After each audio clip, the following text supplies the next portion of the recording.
Hello everyone, welcome back to knock knock यार education. Myself Alka Singh Chauhan. और आज के इस सेशन में हम 2021 के क्वेश्चन पेपर में जितने भी लीनियर अलजेब्रा के क्वेश्चंस आए हैं वो सारे डिस्कस करने वाले हैं। तो स्टार्ट करते हैं क्वेश्चन नंबर 1 से। क्वेश्चन नंबर 1 हमें ये सेक्शन सी में पूछा गया था 2 मार्क्स में, और ये कह रहा है the determinant of this matrix. आपको एक 4x4 की मैट्रिक्स दी गई है जो कि लिखी हुई है और आपको इसका डिटर्मिनेंट जो है वो फाइंड आउट करना है 4x4 की है। तो अब हमें ये पता है कि कोई भी अगर हमारे पास मैट्रिक्स हो n क्रॉस n की, अगर हम उसमें एक एलिमेंट्री रो ऑपरेशन ऐसा लगाते हैं R I plus C R J, where I is not equal to J and C is non zero, तो हमारे पास डिटर्मिनेंट जो होता है उस मैट्रिक्स का वो चेंज नहीं होता है, राइट। अगर हम कोई दो रो को इंटरचेंज करेंगे तो डेफिनेटली जो एलिमेंट्री रो ऑपरेशन है उसका फर्क पड़ेगा डिटर्मिनेंट पे, और determinant will get multiplied by a negative sign. But अगर ये जो एलिमेंट्री ऑपरेशन जो मैंने अभी लिखा था हम लगाते हैं तो मैट्रिक्स के डिटर्मिनेंट वैल्यू पे कोई फर्क नहीं पड़ेगा, तो हम वही करते हैं। हमने क्या किया, हम R2 को R2 माइनस R1 अप्लाई कर लेते हैं। सिमिलर वे में R3 में भी R3 minus R1 and R4 में भी हम R4 माइनस R1 अप्लाई कर लेते हैं, क्योंकि अगर हम ऐसे इसको इवैल्यूएट करने चले गए, एक्सपैंड किया, तब तो बहुत लंबा हो जाएगा। तो हम इस तरीके का कुछ काम करेंगे और ये मैट्रिक्स जो है वो चेंज हो जाएगी। किस तरीके से देखते हैं।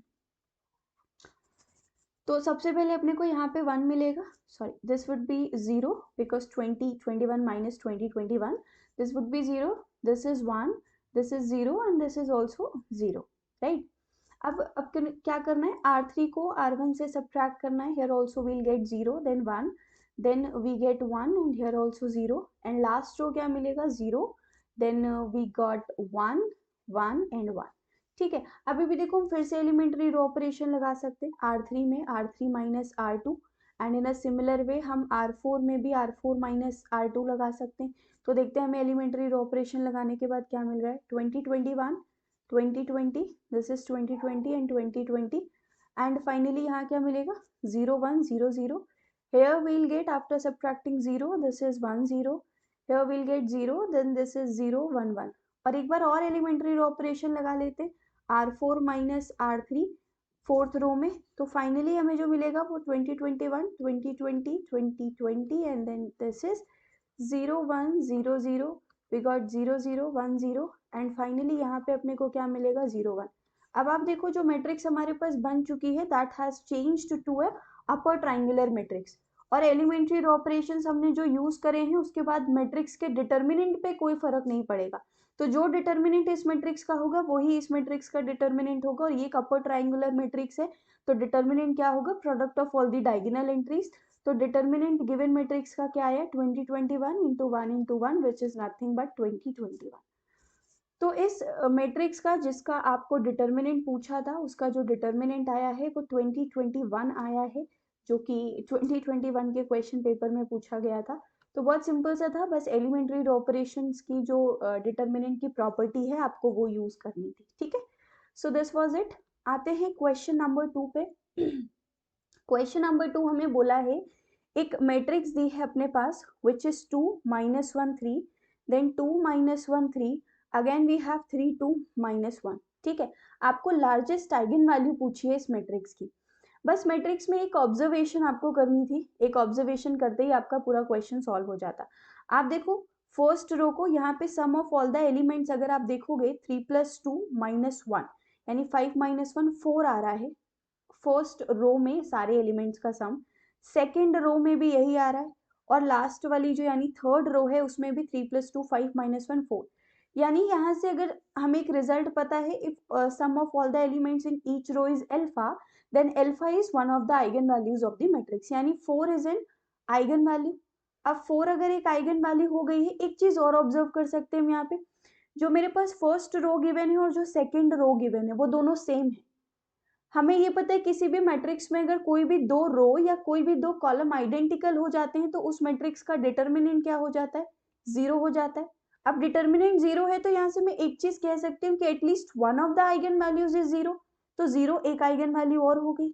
तो लैम्डा 1 4 पता चल गया, लैम्डा 2 0, और आपको पता है 3 क्रॉस 3 की है, 3 आइगन वैल्यू होंगी, तो आप ट्रेस की प्रॉपर्टी यूज कर लो।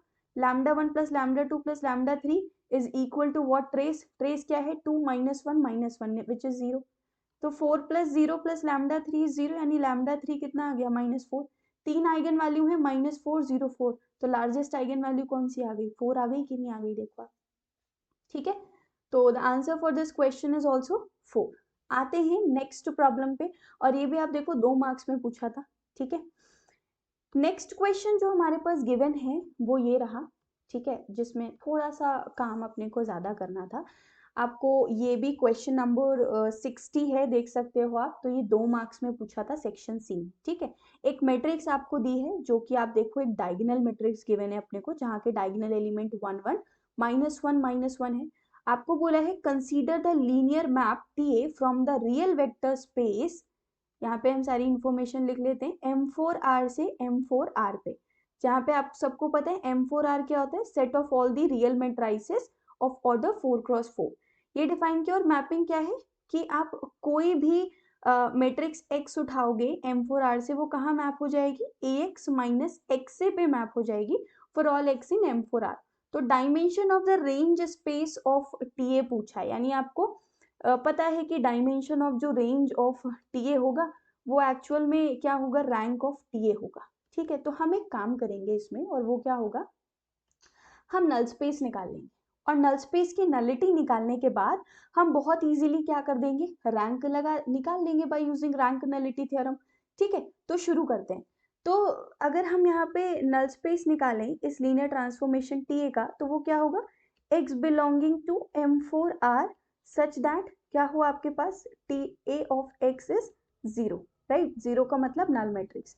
अब आप देखो जरा, ये TA of X is equal to null matrix क्या होगा? अगर सपोज मैं 4x4 की ये मैट्रिक्स लेट कर लेती हूँ यहाँ पे,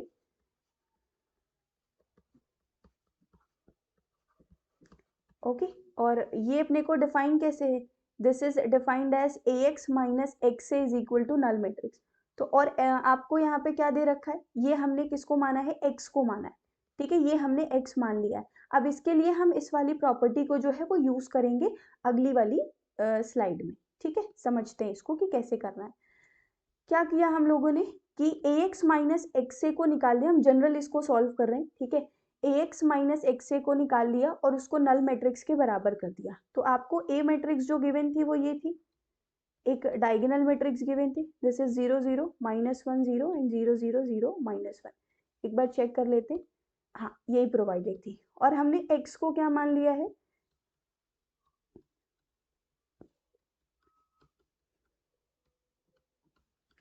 और उसी तरीके से हमने AX अब माइनस X से निकाल लेते हैं। तो बस एंट्रीज लिख लेनी है अपने को, और जैसे ही एक बार हमने एंट्रीज लिख ली तो हमारा आधा काम जो है वो आसान हो जाएगा। और ये रही हमारे पास A मैट्रिक्स, ठीक है। और इसको हमें नल मैट्रिक्स के बराबर जो है वो इक्वेट कर देना है। तो आप देखो बहुत इजीली जो हमारी नलिटी है वो निकल आएगी, ठीक है। यहाँ पे आप देखो क्या बन रहा है, here you got A, then you got B and C D, ठीक है। यहाँ पे क्या मिलेगा अगेन आपको? This is you will gate E F G H। यहाँ पे अगर आप देखोगे you will get minus I, ठीक है। फिर अपने को यहाँ पे क्या मिलेगा? -J, then you will get -K -L। और जब आप लास्ट वाली रो को फर्स्ट कॉलम से करोगे तो -M, then -N -O and -P।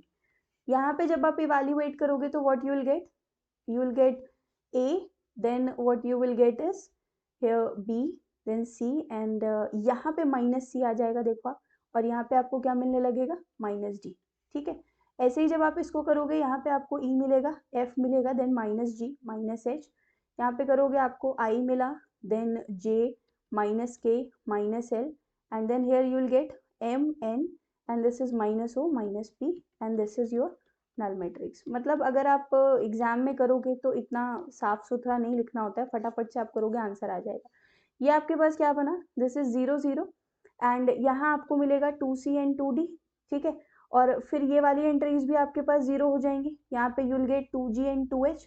यहाँ पे आप देखो what you'll get -2I -2J, यहाँ पे -2M -2N, और ये एंट्रीज आपको वापस से 0 मिल जाएंगी, ठीक। और जब आप कंपेयर करोगे तो देखो ये सारी एंट्रीज जो है वो आपको 0 मिल गई कि नहीं मिल गई? कौन सी? ये वाली, दिस इज CDGH ये सब 0 मिल गया।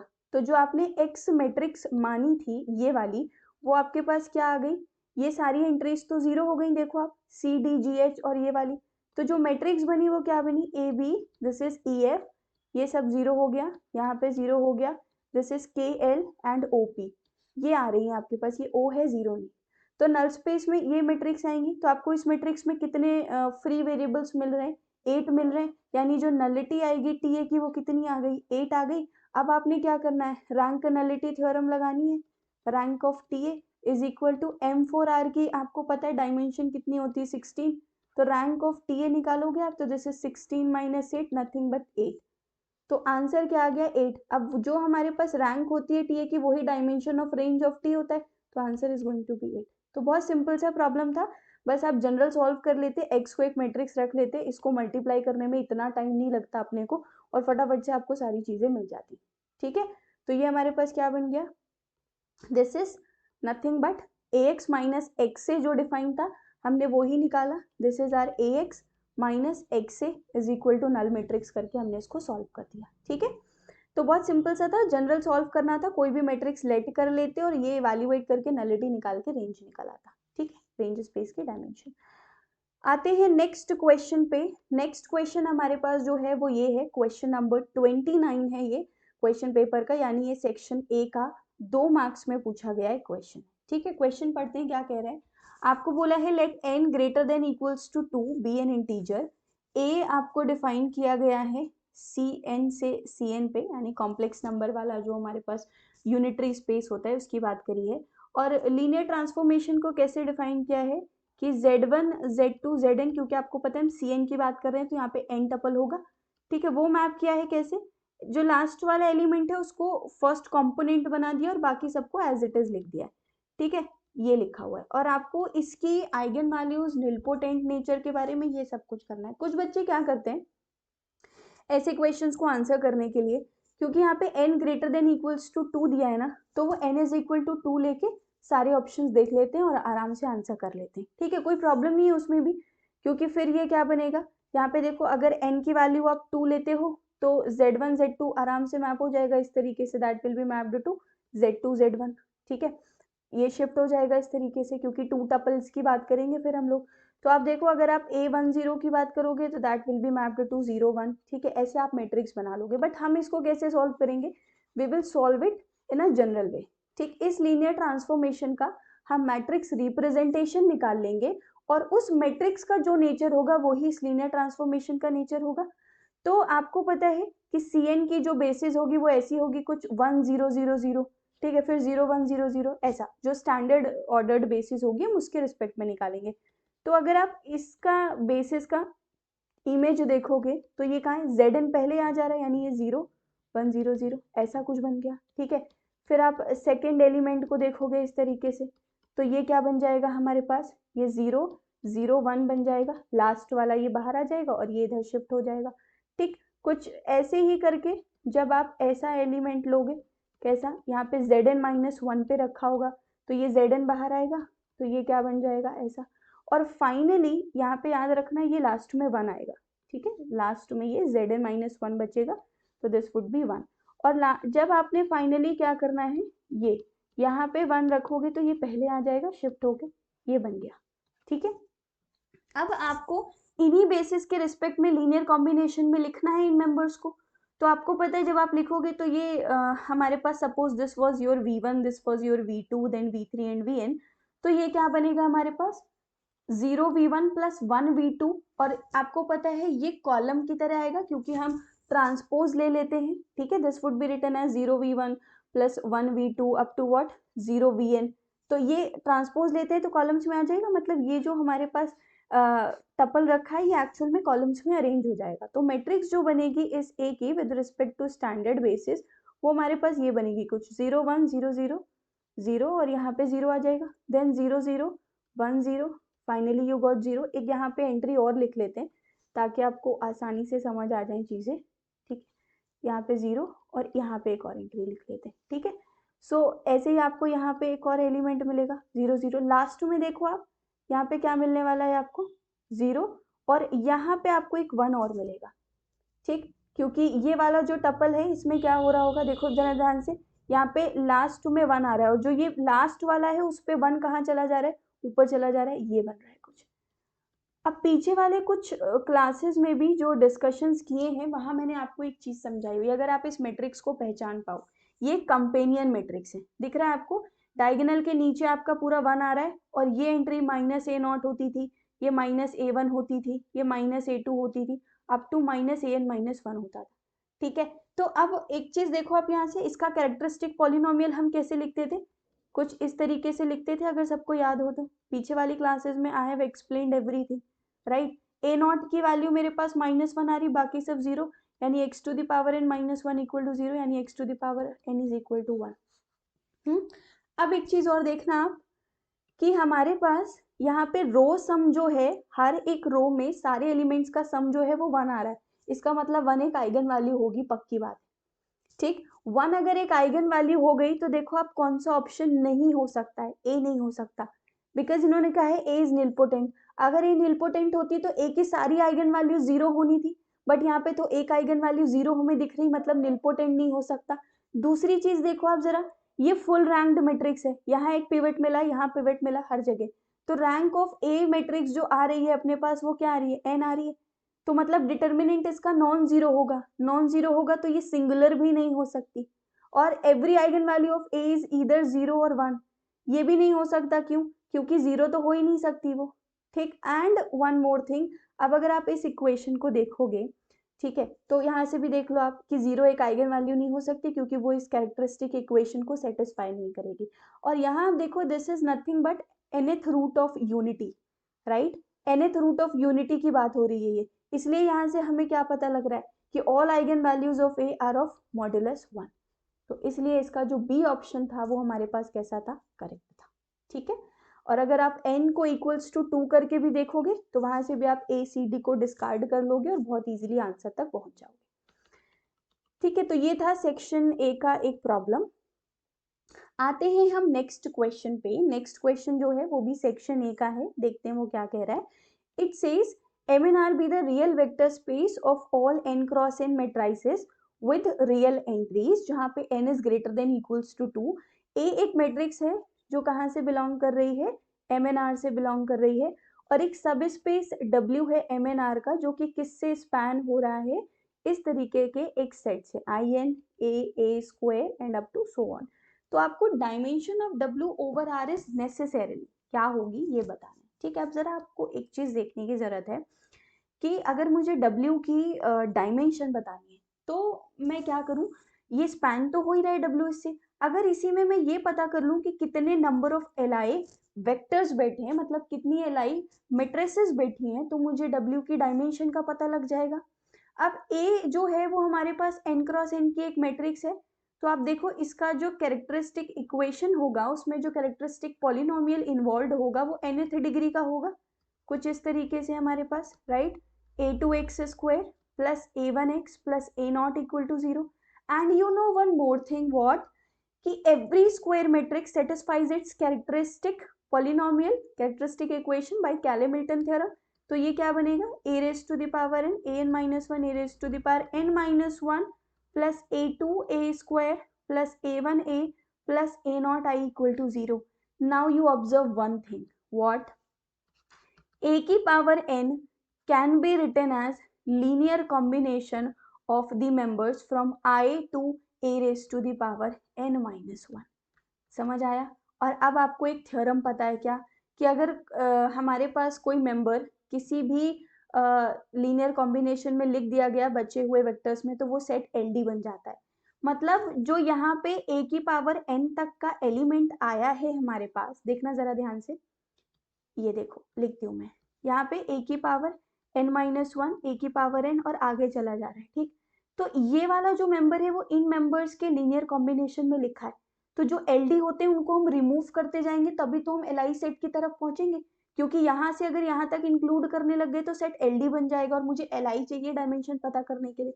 ऐसे ही अगर आप a की पावर n+1 को देखोगे, यहाँ पे अगर मैं a से प्री मल्टीप्लाई करा दूं तो वो कहाँ से कहाँ तक, a से लेकर an a raise to the power n तक का लीनियर कॉम्बिनेशन होगा, फिर LD बन जाएगा, मतलब इतने सारे मेंबर्स जो होंगे वो इस सेट को LD बना रहे हैं। अब मुझे सिर्फ इसको चेक करना है, ठीक। Now I just need to check it.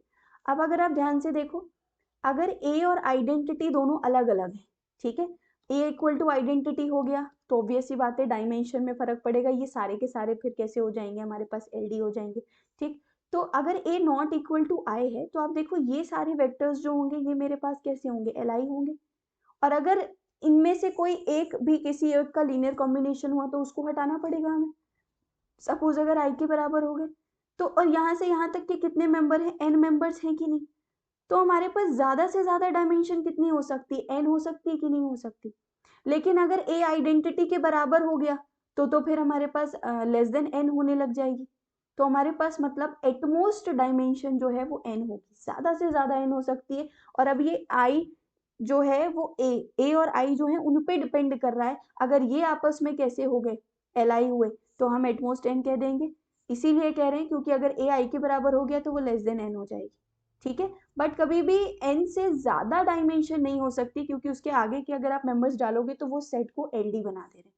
और आपको पता है अगर ये वेक्टर्स जो हैं वो इनके लीनियर कॉम्बिनेशन में इनको आप हटा दोगे तब भी ये वाला सेट जो है ना वो स्पैन करेगा ही करेगा। ये थ्योरम है कि अगर हमारे पास v1 v2 v3 up to vn members जो हैं किसी सब स्पेस को स्पैन कर रहे हैं और अगर उनमें मैं कुछ और मेंबर्स ऐड करूं जो गिवन मेंबर्स का लीनियर कॉम्बिनेशन है तो भी वो स्पैन करेगा। और अगर कुछ मेंबर्स जो स्पैन कर रहे थे उनमें से कुछ LD उनको रिमूव करूं तब भी स्पैन होगा। This is the theorem that we can use, that is why D option is correct, ठीक है। तो कैले-मिल्टन थ्योरम का यूज करके हमें इन मेंबर्स को हटाना था क्योंकि ये LD है। अब ए पे डिपेंड करेगा, ठीक है। अगर ए और आई हमारे पास डिस्टिंक्ट है तो हम एटमोस्ट n कह सकते हैं। अगर दोनों में कुछ रिलेशन होगा तो फिर हम कहेंगे कि लेस देन n होगा। तो सबसे नेसेसरीली जो होगा वो एटमोस्ट n होगा, ठीक है। ये क्वेश्चन आया था सेक्शन ए में 2 मार्क्स में, ठीक। आते हैं नेक्स्ट प्रॉब्लम पे। नेक्स्ट प्रॉब्लम भी बहुत अच्छा सा है, क्वेश्चन नंबर 9 यानी 1 मार्क में है सेक्शन ए में। क्या कहता है ये, N integer k greater than equal to 0 pk denote the vector space of all real polynomials in one variable of degree less than equal to k, जो हमें पता है। t एक लीनियर ट्रांसफॉर्मेशन बोली है आपको p2 से p3 पे, ठीक है। और कैसे डिफाइन किया है, t f of x जो है वो f double dash x plus x f x है, ठीक है। तो आपको पूछा है इन 4 ऑप्शंस में कौन सा ऐसा पॉलिनोमियल है जो रेंज ऑफ t में नहीं आ रहा है। इस क्वेश्चन को करने का सबसे आसान सा तरीका क्या था, आप इसकी इमेज निकाल लो, ठीक है। और इमेज निकालते ही आपको कुछ पता लग जाएगा। देखो अगर आप मतलब मैट्रिक्स रिप्रेजेंटेशन निकाल लो, ठीक है। आपको पता है P2 की जो बेसिस होती है वो क्या होगी, 1x x स्क्वायर होगी, ठीक है। और जो हमारे पास बेसिस ऑफ P3 होगी वो क्या होगी, 1x x square x cube होगी, ठीक है। अब अगर मैं t ऑफ 1 निकालती हूँ तो वो कहाँ जा रहा है, देखो आप x पे जा रहा है क्योंकि उसका डेरिवेटिव तो 0 हो जाएगा, x पे गया। टी ऑफ एक्स निकाला मैंने, उसका डबल डेरिवेटिव 0 हो गया, ये एक्स स्क्वायर पे चला गया। टी ऑफ एक्स क्यूब अगर मैं निकालूंगी, सॉरी एक्स स्क्वायर क्योंकि हम P2 के मेंबर को देख रहे हैं, तो उसका डबल डेरिवेटिव 2 आएगा और ये x टाइम्स एक्स स्क्वायर तो एक्स क्यूब बन जाएगा। इसको हम क्या लिख सकते हैं, 0 into 1 plus 1 into x plus 0 into x square plus 0 into x cube, ठीक है। ऐसे इसको 0 into 1 plus 0 into x plus 1 into x square plus 0 into x cube, इसको हम लिख सकते हैं 2 into 1 plus 0 into x plus 0 into x square plus 1 into x cube, यानी P3 की बेसिस के मेंबर्स में। अब अगर मैं क्या करती हूँ, इसका मैट्रिक्स रिप्रेजेंटेशन निकालती हूँ तो वो क्या बन जाएगा, this would B 0 1 0 0, this is 0 1 0 0। Next क्या मिला अपने को, नेक्स्ट मिला अपने को 0 0 1 0, ओके 0 0 1 0, और लास्ट मिलेगा हमें 2 0 0 1, ठीक है। लास्ट मिलेगा हमें 2 0 0 1। अब एक चीज आपको यहाँ से ऑब्जर्व करनी है और वो क्या है कि मेरे पास जो नलिटी आएगी टी की वो कितनी आएगी, n माइनस आर। रैंक आपको दिख रहा है यहाँ से टी की कितनी है, 3 है, ठीक है।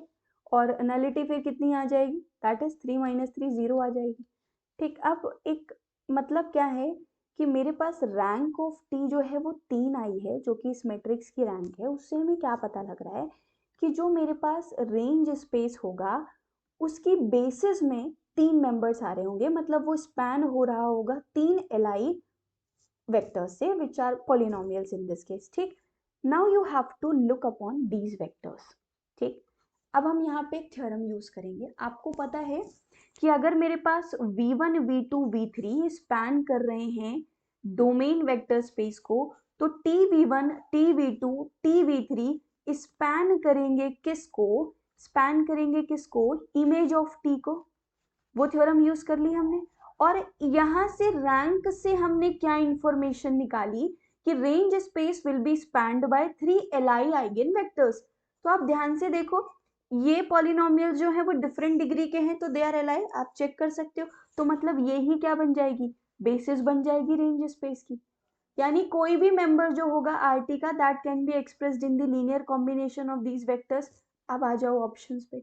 x प्लस एक्स स्क्वायर क्या रेंज स्पेस से बिलोंग कर रहा है? हाँ, उसको मैं इन दोनों का लीनियर कॉम्बिनेशन लिख सकती हूँ, तो वो बिलोंग करेगा।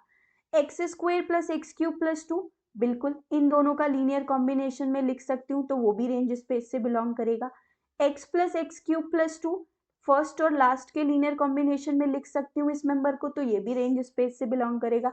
पर मैं x प्लस 1 को नहीं लिख सकती। देखो आप, x प्लस 1 को मैं किसी भी तरीके से इन तीन वेक्टर्स के लीनियर कॉम्बिनेशन में नहीं लिख सकती हूँ। मतलब this is the vector which is not in the range of t, because we cannot express this polynomial as a linear combination of x square 2 plus x cube। ठीक है, तो सेक्शन ए का 1 मार्क का ये problem था, बहुत simple सा। सो I just hope कि इन क्वेश्चन से आपको थोड़ी हेल्प मिले इनके डिस्कशन से। So that's it for this video. And जो भी student those who were searching for discussion of linear algebra questions of 2021 question paper, here is the discussion. You can share it with all the students, with all your friends. So that's it. Thank you so much.